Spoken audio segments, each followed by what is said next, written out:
እንደምታዩት ወደ አሰራሩ እንሄዳለን ማለት ነው። እንግዲህ እዚህ ጋር መጥበሻችንን ጥደናል። መጥበሻችን ትንሽ እስከሚግል እንጠብቀዋለን።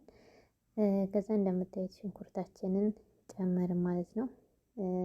ያው ሽንኩርቱ ሲበስል ስለሚያንስ ነው ብዙ መስሎ የሚታያቸው ውዶቼ። ባሮ ሽንኩርት ስለሆነ ሲበስል ግን ያንሳል ማለት ነው።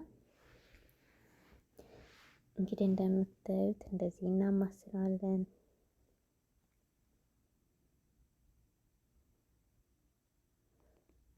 እንግዲህ ሽንኩርቱ ትንሽ ውሃ መጠጥ እስከሚያደርግልን ድረስ እንደዚህ እንትን እንለዋለን ማለት ነው።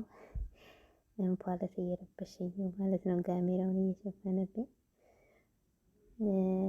እና እንግዲህ ሽንኩርታችንን እንደዚህ ጠበስ ጠበስ እናደርጋለን ውሃው እስከሚሄድ ድረስ ማለት ነው። ያው ሽንኩርቱ ውሃ ስላለው ውሃው እስከሚሄድ ድረስ እንደዚህ ጠበስ ጠበስ እናደርገው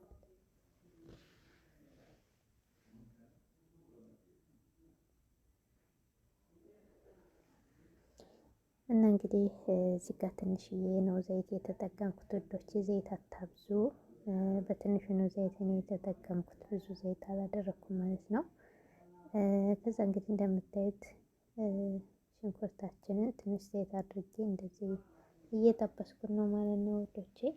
ያው እንግዲህ ሽንኩርቱ በደንብ እስከሚበስል ድረስ እንደዚህ ጠበስኩት። ከዛ እንደምታዩት ቅመሙን ጨመርኩ ማለት ነው። እዚህ መልኩ ቅመማችንን ጨመርን። ከዛ ጨውንም ጨመርነው ማለት ነው።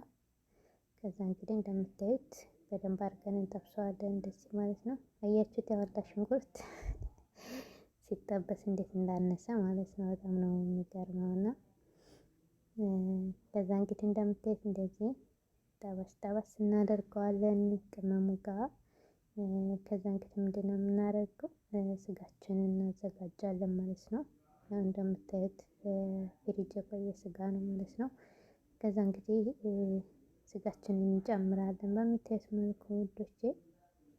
ያው ፍሪጅ የቆየ ስጋ ነው እንዳልኳችሁ። ያው እንደዚህ እናፈራርሰዋለን። እንደምታዩት እንግዲህ በዚህ መልኩ እንደዚህ እናፈራርሰዋለን ማለት ነው። በደቃቁ እንደሆነልን ያው በደቃቁ እንደሆን ቶሎ ቶሎ ስጋው ሳይያያዝ ማማሰል ይኖርብናል ማለት ነው ውዶቼ። እንደዚህ እናቀላቅለዋለን።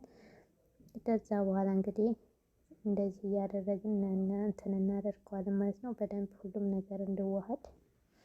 እንደምታዩት እንግዲህ ስጋችንን በዚህ መልኩ እያበሰልነው ነው ውዶቼ።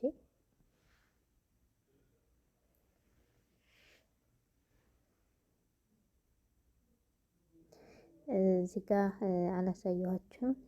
ቁንዶ በርበሬ ጨምሬያለሁ ወይም ፍልፍል አስወጥ።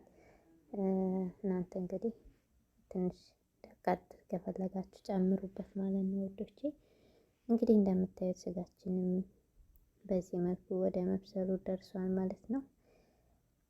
ከዛ የኮሳውን ውስጥ ላይ የጎረጎርኩትን ደግሞ እዚህ ጋር ዝም ብዬ በሽንኩርት እንደ ቆሌት አድርጌ ሰርቼዋለሁ ማለት ነው። ከምትደፉት እንደዚህ እንደ ቆሌት አድርጋችሁ ሰርታችሁ በዳቦ መብላት ይቻላል ማለት ነው። በጣም ነው የሚጣፍጠው። አትጣሉት፣ ውስጡን የምትቦረቡሩትን እንደዚህ አድርጋችሁ መብላት ትችላላችሁ ማለት ነው። እንግዲህ ስጋችን በሰለ እንደምታዩት ወጣ፣ እስከሚቀዘቅዝ አቆየሁት። ከዛ በኋላ እንግዲህ እንደምታዩት ኮሳውን ተቀጠቅኩት ማለት ነው። በዚህ መልኩ እንደምታዩት በዚህ መልኩ ኮሳውን ተቀጠቅ ነው ማለት ነው።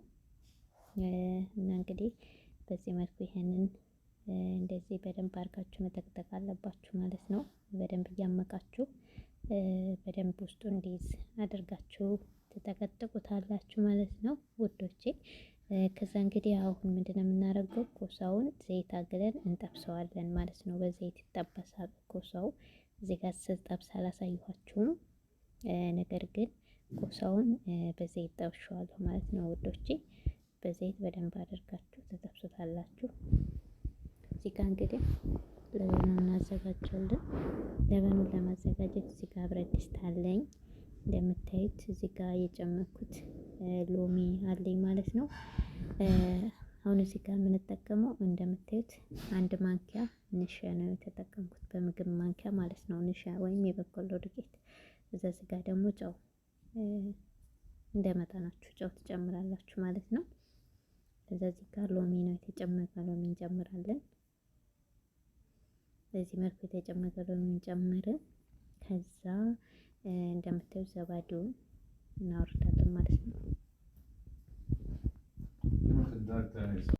እና እንግዲህ እንደዚህ ለበኑን በደንብ አድርገን እንደዚህ እናማስለዋለን ማለት ነው። ውጭ ላይ ማለት ነው፣ ሰዓት ላይ ሳናደርግ እንደዚህ አድርገን ለበኑ ንሻው ስለሚይዝ እንዳይጓጉልብን በደንብ አድርገን መጀመሪያ ላይ በቀዝቃዛው እንደዚህ እንመተዋለን ማለት ነው ውዶቼ። በደንብ አድርገን እዚህ ጋር እንመተዋለን። ለበኑ በደንብ መመታት አለበት ማለት ነው።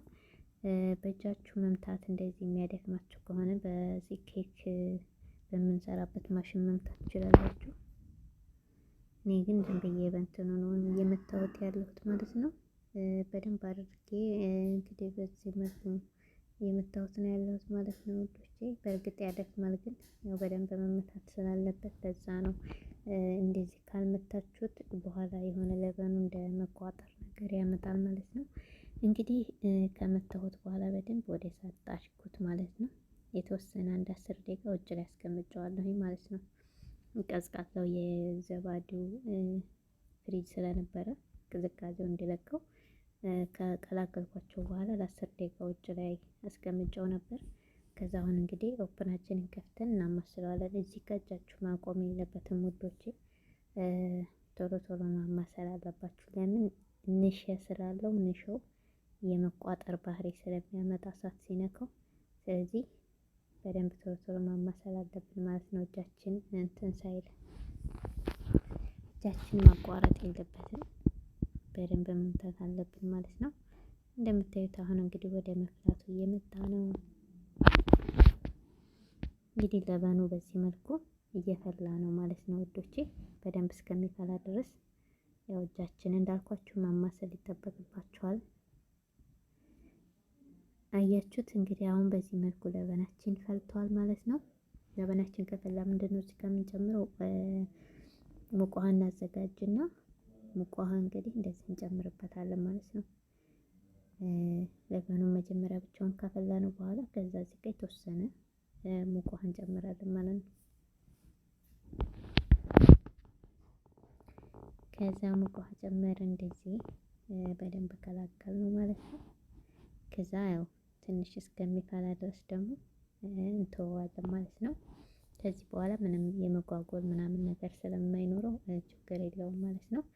አያችሁት ለበኑ ምንም ሳይቋጠር ምንም ነገር እንትን ሳይኖረው በዚህ መልኩ በደንብ በስነ ስርዓቱ ይፈላል ማለት ነው። እንዳልኳችሁ ኮሶውን ጠብሼዋለሁ በምታዩት መልኩ እንደዚህ ጠበስ ጠበስ አድርገው ነበር በዘይት ማለት ነው። አሁን እንግዲህ ቀጥታ ኮሶውን እንጨምራለን ማለት ነው በምታዩት መልኩ።